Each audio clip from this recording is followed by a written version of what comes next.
menjadi penuh kemuliaan dan sahabat, kita dari kecil telah menyerap cara berpikir, cara hidup atau gaya hidup manusia di sekitar kita, ya. Plus ya, atau ditambah lagi dengan gen kita yang kita wariskan dari orang tua, dan itu membangun karakter kita, ya, sehingga melahirkan minat atau niat atau hasrat dan selera jiwa kita tentunya, ya.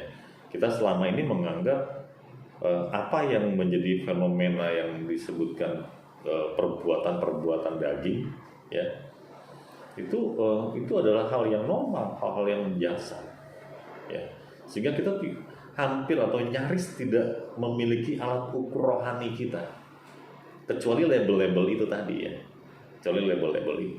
Apa gelar apa jabatan struktural, ya, gerejawi misalnya, atau pelayanan kita, ya, atau semua status sosial kita dan sebagainya, itu menjadi alat ukur, sehingga kemudian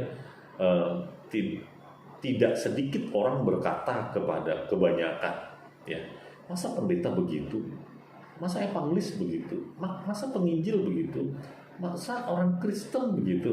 Itu udah parah, ya. Harusnya biasanya sih yang dilekatkan dengan pertanyaan itu adalah status jabatan-jabatan fungsional itu tadi, ya. Nah, sahabat Talitakum yang dikasihi Tuhan, ukuran rohani yang seharusnya kita lekatkan di dalam diri kita sebagai orang percaya adalah apakah kita melakukan kehendak Bapa, ya. Apakah Roh Kudus itu menuntun kita kepada keinginan-keinginan roh, dan apakah keinginan-keinginan roh itu kita buahi, atau keinginan daging yang kita buahi sampai kemudian tanpa kita oleh karena permisivisme tadi, ya, dianggap wajar-wajar saja, sampai kita tidak menyadari bahwa kita sudah terjerat di dalam, ya, keinginan daging itu, ya. Ada begitu banyak orang percaya yang mengatakan bahwa yang penting tidak menyakiti orang lah, tidak merugikan orang lain, ya. Lalu dia hidup menurut keinginan dagingnya sendiri, ya. Misalnya apa? Misalnya pemabuk, nggak mengganggu, di rumah aja, aku mabuk, oke lah, ya.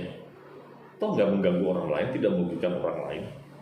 Tapi jangan lupa, saudaraku, kita mudah menjadi batu sandungan. Maka kalau kita sempat berpikir seperti itu, berjuanglah keluar dari situasi itu, ya. Minta Roh Kudus menuntun kita dan memberikan kita keberanian untuk melangkah bersama dengan Dia, dan apa yang dianggap mustahil itu menjadi sesuatu yang sangat mungkin, ya. Sebab ayat yang kedua dari Roma pasal 8, Roh yang memberi hidup, ya, telah memerdekakan kamu dalam Kristus dari hukum dosa dan hukum maut. Dan Roh yang sama juga yang akan membawa kita ke dalam kemerdekaan untuk meraih damai sejahtera. Ayat yang ketiga, sebab apa yang tidak mungkin dilakukan hukum Taurat karena tidak berdaya oleh daging, ya. Jadi gini, karena kita sudah melekat dari kecil, ya, keinginan daging itu menjadi sesuatu yang wajar, gitu, sehingga kita hidup dalam kewajaran dunia, bukan hidup dalam dalam kehendak Allah, tapi hidup dalam kewajaran dunia. Ini kalimat yang bagus sekali, ya. Ya. Jadikanlah kehendak Allah itu sebagai alat ukur daripada menjadikan dunia itu sebagai kewajaran, gitu, ya. Agak susah juga mengkalimatkannya, ya. Jadi kalau kita berpendapat bahwa hidup seperti orang dunia itu adalah hal yang wajar, berarti pola pikir kita memang sudah terbentuk menjadi karakter tuh, ya, dari semua asupan, baik dari gen maupun dari luar, ya, manusia di sekitar kita. Udahlah, pokoknya tidak menyakiti orang, tidak merugikan orang, ya, status di KTP masih Kristen, masih ke gereja, cukuplah itu gitu ya. Apalagi ditambah saya juga bukan cuma sekedar ke gereja, tapi juga sebagai donatur besar misalnya ya, sebagai aktivis ya, bahkan lebih dari pendeta itu udah membuat merasa rohani ya. Makanya tidak sedikit orang yang menaruh harap untuk memiliki gelar pendeta itu supaya orang akan menjadi alat ukur gitu. Oh dia Pak Pendeta ya, oh dia Bu Pendeta, oh ya kalau Ibu Pendeta Pak Pendeta pasti lebih rohani daripada yang biasa. Enggak begitu, enggak boleh jadi alat ukur ya. Nah sementara orang-orang yang tidak berani hidup dalam pimpinan roh ya, dia cuma bicara kan kita masih hidup dalam daging nih ya. Jadi ya gimana lagi ya, biasalah bersentuhan dengan dunia dosa, dengan kedagingan kita biasa. Nah saudara yang kasih Tuhan, kita udah nggak begitu lagi ya. Tuhan Yesus berkata bahwa makananku ialah melakukan kehendak Bapa dan menyelesaikan pekerjaan. Ada tugas tanggung jawab di atas pundak kita ya. Melakukan kehendak Bapa adalah finally bukan sebuah pilihan, tapi menjadi sebuah keharusan, terlebih lagi setiap kita anak-anak Tuhan ya. Harus dalam sebuah pergumulan hidup, Rasul Paulus berkata, hidupku bukannya aku lagi, tapi Kristus yang hidup di dalam aku. Ini juga harus melekat dalam kehidupan kita sebagai alat ukur. Apakah rohani? Apakah kita sebagai manusia rohani atau kita manusia duniawi? Ya.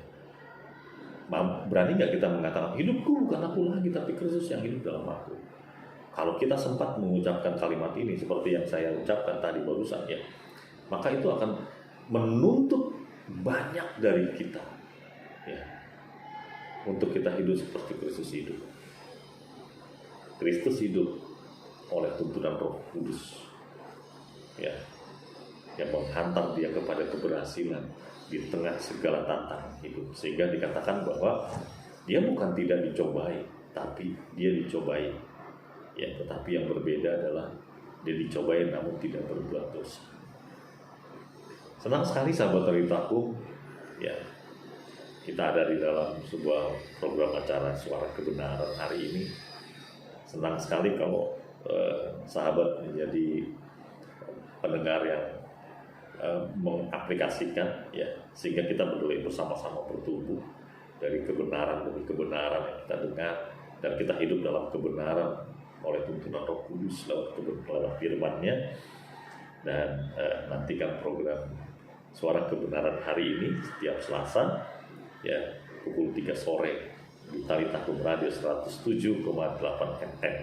Suara yang membangkitkan potensi kehidupan, mengubah hidup menjadi penuh kemuliaan.